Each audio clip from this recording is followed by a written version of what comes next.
পর নবীজি এবার জিজ্ঞেস করে বলছেন, আহাজিল মারাতু তারিহাতুন ওয়ালাদাহা ফিন্নারে।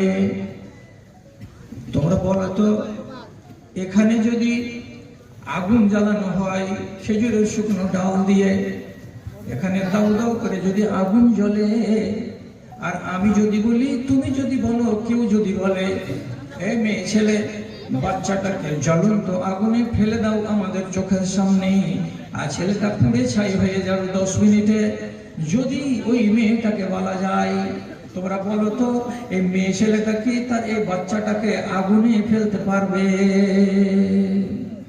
তোমরা বলো, পারবে? এই মেয়ে ছেলেটি কি তার বাচ্চাটাকে আগুনে ফেলতে পারবে? সাহাবায়ে কেরাম বলছে, জি না, পারবে না। কেন পারবে না?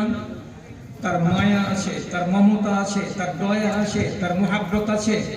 যেই মুহাব্বতের টান এত বেশি যে নিজের বাচ্চাকে চোখের সামনে আগুনে পুড়তে মা দেখতে পারবে না। এটা তো হলো একটা মুহাব্বত।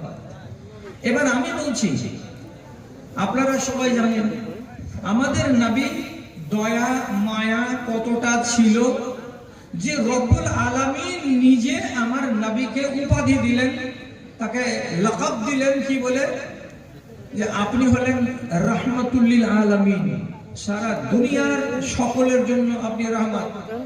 আপনি মানুষের জন্য শুধু রহমত তা নন, আপনি জিনের জন্য রহমত, মানুষের জন্য রহমত, গরু বাছুরের জন্য রহমত, গাছগাছড়ার জন্য রহমত, সমস্ত মাখলুকাতের জন্য আপনি হলেন দয়ার নবী।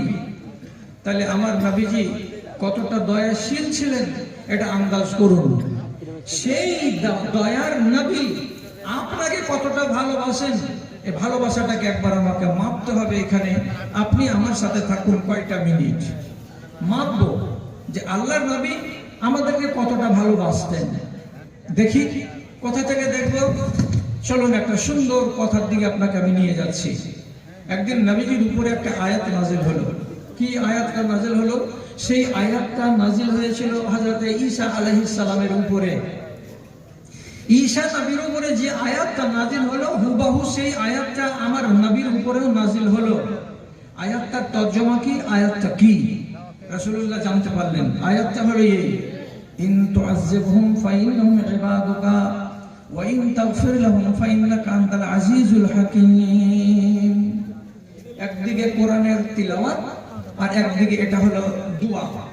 কি ঈসা নবী বলেছিলেন আল্লাহ তাআলাকে, কি বলেছিলেন?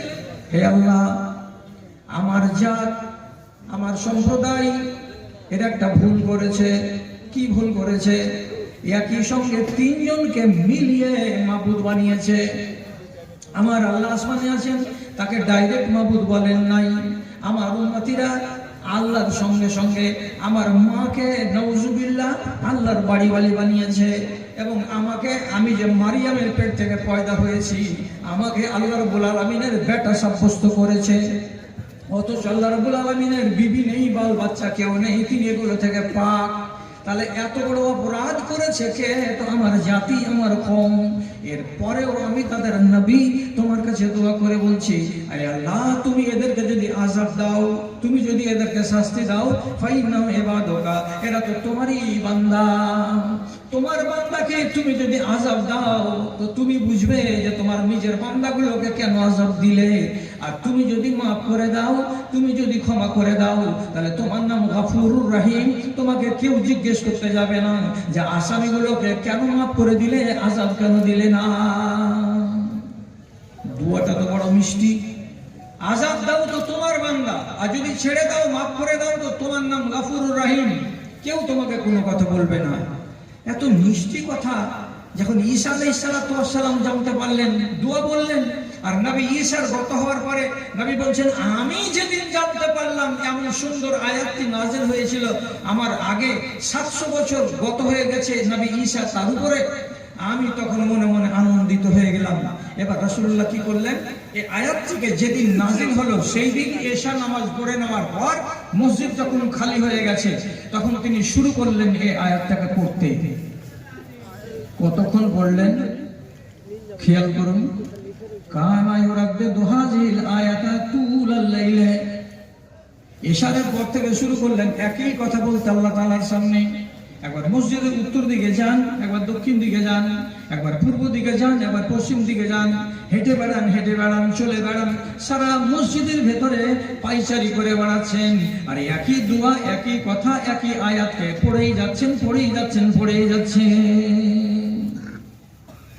আপনি ভাবছেন না কার জন্য এই আয়াতটা আর এই প্রার্থনাটা কার জন্য করছেন? তুমি যদি আমার উম্মতীদেরকে আযাব দাও তাহলে তোমারই বান্দা, আর তুমি যদি এদেরকে মাফ করে দাও তো তুমি গাফুরুর রহিম। তাহলে আমাদের জন্য দোয়াটা হচ্ছে। কতক্ষণ দোয়াটা হলো? তুলাল লাইল, সারা রাত হলো। শেষ রাতের দিকে আল্লাহ রাব্বুল আলামিন জিবরিলকে পাঠালেন। তিনি জানছেন, জানা সত্ত্বেও জিবরিলকে পাঠিয়ে বললেন, জিবরিল আমার হাবিবের কাছে যাও, যাওয়ার পরে জানতে চাও তিনি এত পেরেশান কেন আছেন, তিনি এত বিচলিত কেন হয়ে আছেন, জানো।